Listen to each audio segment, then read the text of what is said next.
படுவாரு. அப்புறம் ராகுல் ஒவ்வொரு கம்ப்யூட்டரா ஆஃப் பண்றான்.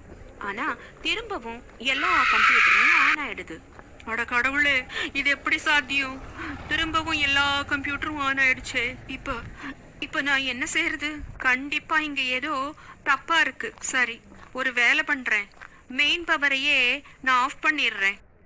ராகுல் வேகமா ஓடி போய் மெயின் பவரை ஆஃப் பண்ணிடுறான். அப்போ எல்லா கம்ப்யூட்டரும் ஆஃப் ஆயிடுது. அப்பாடா, ஒரு பாடா எல்லா கம்ப்யூட்டரும் ஆஃப் ஆயிடுச்சு. இப்ப உடனே நான் இங்க இருந்து கிளம்பிடுறேன்.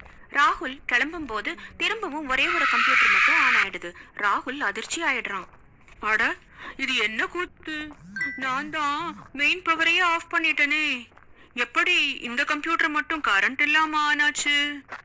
அவன் அந்த கம்ப்யூட்டருக்கு பக்கத்துல போறான். அந்த டேபிள்ல பூஜாங்கிற பேரு எழுதிருந்துச்சு. அந்த பேரை பார்த்ததும் கம்ப்யூட்டர் எப்படி தானா ஆன் ஆச்சுன்னு ராகுலுக்கு எல்லாம் புரிஞ்சு போயிடுது.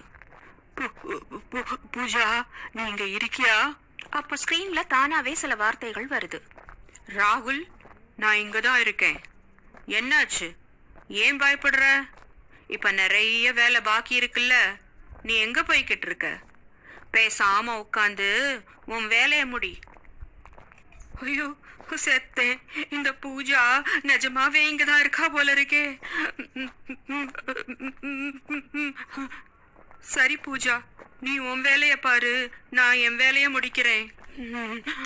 அப்புறம் ராகுல் பயந்துகிட்டே வேலை பண்ற மாதிரி நடிக்கிறான். ஐயோ, இப்ப நான் எங்க வந்து இப்படி மாட்டிக்கிட்டு இருக்கேன்? இப்ப நான் என்ன பண்றதுன்னு தெரியலையே. கொஞ்ச நேரம் அப்படியே நடிக்கிறான்.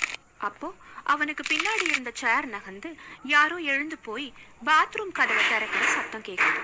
இந்த சந்தர்ப்பத்தை உபயோகப்படுத்திக்கிட்டு ராகுல் அங்கிருந்து ஓடிடுறான்.